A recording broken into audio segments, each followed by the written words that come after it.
Hi ಎಲ್ರಿಗೂ ನಮಸ್ಕಾರ. ಎಲ್ಲರೂ ಹೇಗಿದ್ದೀರಾ? Welcome back to my channel. ಬನ್ನಿ ದಿಢೀರಂತ ಬೇಳೆ ಸಾರು ಹೇಗೆ ಮಾಡೋದು ಅಂತ ನೋಡೋಣ. ಇದು ರೆಸ್ಟೋರೆಂಟ್ ಸ್ಟೈಲಲ್ಲಿ ದಾಲ್ ಫ್ರೈ ಅಂತ ಕೂಡ ಕರೀತಾರೆ, ಅಥವಾ ದಾಲ್ ತಡ್ಕ ಅಂತ ಕೂಡ ಕರೀತಾರೆ. ತುಂಬಾ ಟೇಸ್ಟಿಯಾಗಿರುತ್ತೆ. ತರಕಾರಿ ಇಲ್ಲ ಅಂತ ಅಂದರೆ ಆರಾಮ್ಸೆ ಮಾಡ್ಕೊಬಿಡ್ಬೋದು, ಈಸಿ ರೆಸಿಪಿ. ಈಗ ಮೊದಲಿಗೆ ನಾನು ರೈಸ್ ಮಾಡ್ಕೋತಾ ಇದ್ದೀನಿ. ಇಲ್ಲಿ ಪ್ಲೇನ್ ರೈಸ್ ಕೂಡ ನೀವು ಕಾಂಬಿನೇಷನಾಗಿ ಯೂಸ್ ಮಾಡ್ಬೋದು, ಅಥವಾ ಈ ಥರ ಒಗ್ಗರಣೆ ರೈಸ್ ಕೂಡ ನೀವು ಮಾಡ್ಕೋಬೋದು. ನಾನೀಗ ಒಂದು ಕುಕ್ಕರ್ ಪಾತ್ರೆಗೆ 1 ಟೇಬಲ್ ಸ್ಪೂನ್ ಆಗೋಷ್ಟು ಎಣ್ಣೆ, 1/4 ಟೀ ಸ್ಪೂನ್ ಆಗೋಷ್ಟು ಜೀರಿಗೆ, ಹಾಗೆ 2ರಿಂದ 3 ಹಸಿಮೆಣ್ಸಿನ್ಕಾಯಿ ಹಾಕ್ಕೋತಾ ಇದ್ದೀನಿ. ಹಾಗೆ ಅರ್ಧ ಈರುಳ್ಳಿ ಹಾಕ್ಕೊಂಡು ಚೆನ್ನಾಗಿ ಎಣ್ಣೆಯಲ್ಲಿ ಫ್ರೈ ಮಾಡ್ಕೋಬೇಕು. ಅದಕ್ಕೆ ತಕ್ಕಂತೆ ನೀರು ಹಾಕ್ಕೊಂಡು 2 ವಿಷಿಲ್ ಕೂಗಿಸ್ಕೊಳ್ಳಿ. ರುಚಿಗೆ ತಕ್ಕಷ್ಟು ಉಪ್ಪು ಹಾಕಿ. ತುಂಬಾ ಟೇಸ್ಟಿಯಾಗಿರುತ್ತೆ ಇದು ಕಾಂಬಿನೇಷನ್ ಆಗಿ. ನೋಡಿ, 2 ವಿಷಿಲ್ ಆದಮೇಲೆ ಈ ಥರ ರೈಸ್ ಕುಕ್ ಆಗುತ್ತೆ.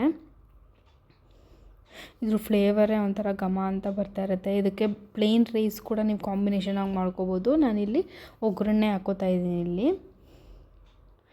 ಈಗ ಬೇಳೆ ಸಾರಿಗೆ ಅಂತ ಹೇಳಿ ಒಂದು ಮಿಕ್ಸಿ ಜಾರ್ಗೆ ಸಿಪ್ಪೆ ಸುಳಿದಿರೋ ಅಂಥ 5ರಿಂದ 4 ಬೆಳ್ಳುಳ್ಳಿ ಹೆಸಳು ಹಾಕ್ಕೋತಾ ಇದ್ದೀನಿ. ಹಾಗೆ 2 ಗುಂಟೂರು ಮೆಣಸಿನ್ಕಾಯಿ, 3 ಬ್ಯಾಡಗೆ ಮೆಣಸಿನ್ಕಾಯಿ ಹಾಕ್ಕೋತಾ ಇದ್ದೀನಿ.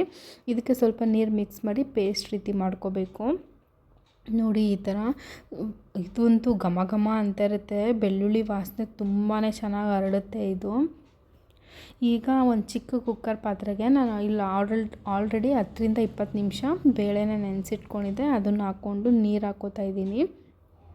ಅರ್ಧ ಕಪ್ ಆಗೋ ಅಷ್ಟು ಬೇಳೆ ತೊಗೊಂಡಿದ್ದೀನಿ ನಾನಿಲ್ಲಿ. 1/4 ಟೀ ಸ್ಪೂನ್ ಆಗೋಷ್ಟು ಅರಿಶಿನ ಹಾಕ್ಕೊಳ್ಳಿ. ಮತ್ತು ಇಲ್ಲಿ ನಾನು ಧನಿಯಾ ಪುಡಿ ಯೂಸ್ ಮಾಡ್ತಾಯಿದ್ದೀನಿ. ಧನಿಯಾ ಪುಡಿ ಹಾಕ್ಕೊಳ್ಳಿ 1/4 ಟೀ ಸ್ಪೂನ್ ಆಗೋಷ್ಟು. ಮತ್ತು ರುಚಿಗೆ ತಕ್ಕಷ್ಟು ಉಪ್ಪು ಹಾಕ್ಕೋಬೇಕು. ಮತ್ತು ನಾವು ಆವಾಗಲೇ ಮಾಡಿದಂಥ ಪೇಸ್ಟ್ ಏನಿದೆ, ಬೆಳ್ಳುಳ್ಳಿ ಮತ್ತು ಬ್ಯಾಡಗೆ ಮೆಣಸಿನ್ಕಾಯಿ, ಗುಂಟೂರು ಮೆಣಸಿನ್ಕಾಯಿ ಹಾಕಿ ಅದನ್ನು 2 ಟೇಬಲ್ ಸ್ಪೂನ್ ಅಷ್ಟು ಹಾಕ್ಕೊಂಡು ಚೆನ್ನಾಗಿ ಮಿಕ್ಸ್ ಮಾಡಿಕೊಂಡು ಇದನ್ನು ಅಷ್ಟೇ 3ರಿಂದ 2 ವಿಷಿಲ್ ಹಾಕಿಸ್ಕೋಬೇಕು. ಇದಂತೂ ತುಂಬಾ ರುಚಿಯಾಗಿರುತ್ತೆ. ಒಂದು ಸಲ ನೀವು ಟ್ರೈ ಮಾಡಬೇಕು. ದಿಢೀರಂತ ಆಗೋ ಅಂಥದ್ದು ಕೂಡ ಮನೆಯಲ್ಲಿ ಈ ಪದಾರ್ಥಗಳೆಲ್ಲ ಇದ್ದೇ ಇರುತ್ತೆ. ನೋಡಿ, 2 ವಿಷಿಲ್ 3 ವಿಷಿಲ್ ಆದಮೇಲೆ ಈ ಥರ ಕುಕ್ ಆಗಿರುತ್ತೆ. ಒಂದು ಸಲ ಮಸ್ಕೋಬೇಕು. ಈಗ ಇದಕ್ಕೆ ಒಗ್ಗರಣೆ ಅಂತ ಹೇಳಿ 2 ಟೇಬಲ್ ಸ್ಪೂನ್ ಆಗೋಷ್ಟು ಎಣ್ಣೆ ಹಾಕ್ಕೋತಾ ಇದ್ದೀನಿ. ಇದಕ್ಕೆ 1/4 ಟೀ ಸ್ಪೂನ್ ಆಗೋಷ್ಟು ಜೀರಿಗೆ ಹಾಕ್ಕೊಂಡು ಎಣ್ಣೆಯಲ್ಲಿ ಫ್ರೈ ಮಾಡ್ಕೊಳ್ಳಿ. ಇಲ್ಲಿ ನಾನು 2ರಿಂದ 3 ಹಸಿಮೆಣ್ಸಿನ್ಕಾಯಿನ ಸಣ್ಣದಾಗಿ ಹಚ್ಕೊಂಡು ಹಾಕ್ಕೋತಾ ಇದ್ದೀನಿ ಒಗ್ಗರಣೆಗೆ. ಮತ್ತು ಸ್ವಲ್ಪ ಕರಿಬೇವಿನ ಸೊಪ್ಪನ್ನು ಕೂಡ ಹಾಕ್ಕೊಂಡು ಚೆನ್ನಾಗಿ ಫ್ರೈ ಮಾಡ್ಕೊಳ್ಳಿ. ಇಲ್ಲಿ ನಾನು ಅರ್ಧ ಈರುಳ್ಳಿ ಮತ್ತು ಅರ್ಧ ಟೊಮೆಟೊನ ತೊಗೊಂಡಿದ್ದೀನಿ. ಅದನ್ನು ಎಣ್ಣೆಯಲ್ಲಿ ಹಾಕಿ ಚೆನ್ನಾಗಿ ಸಾಫ್ಟ್ ಆಗೋ ತನಕ ಫ್ರೈ ಮಾಡ್ಕೋಬೇಕು. ಜಾಸ್ತಿ ಟೊಮೆಟೊ ಆಗಲಿ ಈರುಳ್ಳಿ ಆಗಲಿ ಹಾಕ್ಬಾರ್ದು. ಇಲ್ಲಿ ಜಸ್ಟ್ ಒಗ್ಗರಣೆಗೆ ಅಂತ ಅಂದ್ಬಿಟ್ಟು ಹಾಕ್ತಾಯಿದ್ದೀನಿ ಅಷ್ಟೇ. ಇಲ್ಲಿ ನಾನು ಸ್ವಲ್ಪ 1/4 ಟೀ ಸ್ಪೂನ್ ಆಗೋಷ್ಟು ಖಾರದ ಪುಡಿ ಕೂಡ ಹಾಕ್ಕೋತಾ ಇದ್ದೀನಿ. ಅದನ್ನು ಹಾಕಿ ಚೆನ್ನಾಗಿ ಫ್ರೈ ಮಾಡ್ಕೊಳ್ಳಿ. ನಾವು ಆವಾಗಲೇ ಕೂಗಿಸಿದ್ವಲ್ಲ 2ರಿಂದ 3 ವಿಷಿಲ್ಲು, ಅದು ಬೇಳೆನೂ ಕೂಡ ನಾವು ಚೆನ್ನಾಗಿ ಮಸ್ಕೊಂಡು ಒಗ್ಗರಣೆ ನಾವೇನು ಮಾಡ್ಕೊಂಡಿದ್ದೀವಿ ಅದಕ್ಕೆ ಹಾಕಿ ಸ್ವಲ್ಪ ಕೊತ್ತಂಬರಿ ಹಾಕಿ ಚೆನ್ನಾಗಿ ಕುದಿಸ್ಕೋಬೇಕು.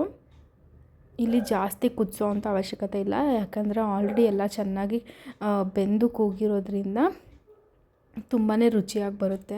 ನೋಡಿ, ಇವಾಗ ನಾವು ಆವಾಗಲೇ ರೈಸ್ ಮಾಡ್ಕೊಂಡಿದ್ವಲ್ಲ, ಅದು ಕೂಡ ಎಷ್ಟು ಚೆನ್ನಾಗಿರುತ್ತೆ ಅಂದರೆ ಈ ದಾಲ್ ಫ್ರೈಗೆ ತುಂಬಾ ರುಚಿಯಾಗಿರುತ್ತೆ. ನೀವು ಒಂದ್ಸಲ ನಿಮ್ಮ ಮನೆಯಲ್ಲಿ ಟ್ರೈ ಮಾಡಿ. ಮಕ್ಳಿಗಂತೂ ತುಂಬಾ ಇಷ್ಟ ಆಗುತ್ತೆ. ಅದ್ರ ಮೇಲೆ ಸ್ವಲ್ಪ ತುಪ್ಪ ಹಾಕ್ಕೊಂಡು ತಿಂದರೆ ಅಂತೂ ನಿಜವಾಗ್ಲೂ ಇದು ಹೋಮ್ ಮೇಡ್ ಫುಡ್ ಅಂತ ಅನಿಸುತ್ತೆ. ಎಷ್ಟೇ ಸುಸ್ತಾಗಿ ಬಂದು ಒಂದು 10 ನಿಮಿಷ ನಾವು ಇದಕ್ಕೆ ಟೈಮ್ ಸ್ಪೆಂಡ್ ಮಾಡಿಬಿಟ್ರೆ ತುಂಬಾ ರುಚಿಯಾಗಿರುತ್ತೆ. ನಿಮ್ಮ ಮನೆಯಲ್ಲೂ ಈ ರೆಸಿಪಿ ಟ್ರೈ ಮಾಡಿ.